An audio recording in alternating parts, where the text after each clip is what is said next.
So let's start. We talk about unequal mental load in ingrained habits, and got a couple of daily life examples for you that you may recognize and you may see yourself in it as well, or maybe your partner, maybe someone else.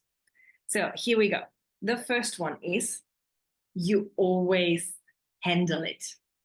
So whatever it is, your default is that you handle it or your partner handles it. So there are particular tasks, maybe with the children, maybe with the household chores, that you start doing when you became a couple, maybe even before in your previous relationship, and now you're still doing it. And it somehow has become a rule that that person is doing that thing.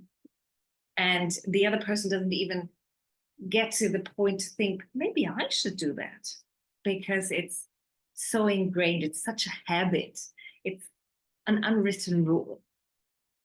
And sometimes, particularly with the household chores, the point is that you started it. Maybe you're the one who does the household chores, and you now want your partner to jump in and do stuff as well, because maybe your profession has changed, you have more to do, you can't be asked to do that much anymore, whatever it is. But somehow you want to shift. You want to give up some of the stuff that you do. And then you talk to your partner. Hi, Elena, welcome back. You talk to your partner and they do it, and you just complain and you just find the faults and you just want to show them how it's done properly, etc., etc. So you're getting into the habit of complaining, shaming, maybe even judging. And of course, the way you do it is the right way and the best way and the most efficient way. And of course, you have practiced for years. So you want to help. But we come to that later. But it's a very common thing. Thanks, Laurie, for your comment. I will go through them after I finish, because otherwise I just get distracted and it becomes a lot of mishmash here. Another example, daily life example, is resistance to change. Now, when we come back to the household chores, it could be that you ask your partner that let's do this, let's share. And I've written down, one of you can't let go of it being the other person's thing. So that maybe you, maybe your partner think, why should I do that now? You've done it for so long. Why should I do it now? And you've done it so good. And I can't be asked anyway, but why should I do it now? And the other way around is they want to support and you don't like the way they do it. The example that I used before with the household chores. Your partner wants to support and you say, yeah, but you need to do it like this. Let me show you how it's done. And then the other one is routine. Now, this is a tricky one, and many of the clients I work with, many of my friends, and maybe you know a couple of people and a couple of couples who have this, the routine. You're tired of the same routine, but don't see a way out. So you leave it as it is. And a beautiful example here is your sexual intimacy, because that's what, how should I put this? It's like common knowledge that when couples are in a long-term relationship, that their sexual intimate life, and I mean any sexual engagement, not just the act itself, but everything else as well, that it just goes down. You have less of it. And then they say, yeah, only once a week now. And then it becomes only once a month. And then it becomes maybe a birthday thing, or, oh, we have bank holiday, whatever day, let's do it then. So it becomes less and less irregular, not spontaneous anymore, etc. And people believe that okay, and that is normal, and that is supposed to happen when you're in a long-term relationship. But often what happens is the routine sets in. It becomes boring. And why should you do something that is boring? Why should you repeat it? That's not a human thing to do. You repeat stuff either because you think you need to do it, like going to work, even though you don't like to do it, but you know if you don't go, yeah, no money's coming in, can't pay the rent, you will be homeless, etc., etc. So you're aware of the consequences. That's why you do it. But when it comes to sexual intimacy, that's supposed to be fun. That's supposed to be two coming together and having fun together with their body, with their mind. And when it's not fun anymore, yeah, why should you do it?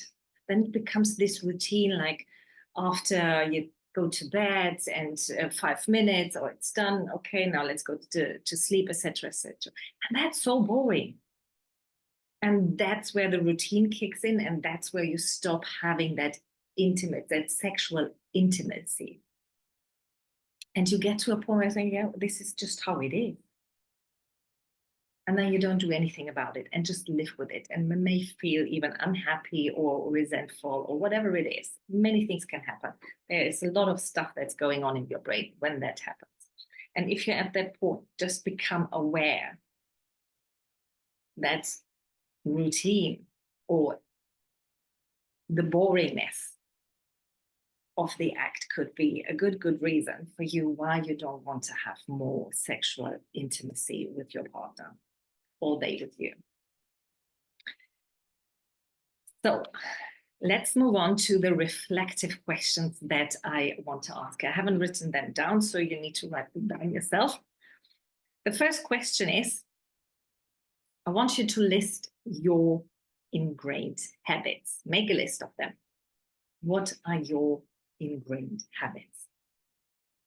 When you've done that, then you rate the mental load level for each of them. 1 low, 10 being the highest. So depending on how much thought stress goes into it, how much mental exhaustion comes with it, rate it. All of these ingrained habits that you have identified on yourself. And then what I want you to do, I want to find what you can do to lower that mental load level for yourself. I give you a couple of things you could do, but maybe other stuff pops into your head. So think about what can you do to lower it, because lowering it is a good thing. It makes you happier. It makes you more joyful. It brings more joy back into your relationship. So here are my 3 examples what you could do. The first one is break the cycle. So you start with changing one habit at a time, and you start with very, very, very small changes. Why do we do that? Because a beautiful sentence that, what's his name? James, don't remember. The guy who wrote the books about the habits, he said, before you improve a process, you need to establish the process. And that's beautiful, because before you improve your habit, you make it longer, more intensive, whatever it is, you need to establish the routine. That means it needs to become ingrained that you do it maybe for a minute, or maybe however, depending on what it is you want to change the new habit to be, that it's small and you become used to it, so that it's not an effort anymore. It's nothing that you have to think about a lot. It's something that it's just like, yes, I'm doing this now. And when you're at that point, then improve it. Make it longer, make it more intensive, whatever it is that you chose. Then improve it. So first establish, then improve. And the other thing you could do is to ask for help. Ask your partner for help. If you need help with your mental load because of your ingrained habits or for any other reason, ask for help. And don't blame, don't shame, don't judge. just say what it is. Go through what is it actually that you need and ask for help. And maybe you are surprised that they will give you the help, or maybe you'll find a middle way, because sometimes people need to think about it. What do they want to get out of it? And if it's nothing, if you're offering them something that isn't like amazing for them, like a benefit, it's like, oh, don't know if I want to do this. So talk about it. Give it time. Give yourself and your partner time to discuss the matter and find the solution for you that works for both of you. And then the last advice I'd like to give you is learn to let go of it. So whatever it is, come back to the household chores. For example, if you trained your partner that they don't have to do anything and you tidy up after them, and now you want them to take over some of the tasks, learn to let go. Don't stand behind them and tell them how to do it. Don't observe how they do it and maybe come after and say, you could do it this way. Most of all, don't do it after them. So if they've done it in a way that you don't like, let it be. Let it be. Don't go back. Don't clean after them. Don't do anything with it. Just let it be. It's a tricky one. It can be hard. But if you feel like you can't hold it in, remove yourself from the situation. Go for a walk. Whatever it is you need to do. Thank you for the heart movement. So be grateful that you get the support. And what I want to share with you there is gratefulness is a good thing. It doesn't mean that, of course, it's a thing that both of you need to do, or it's a chore, or whatever it is that is a couple thing. Just be grateful for anything and everything. That's my advice, the last one for today.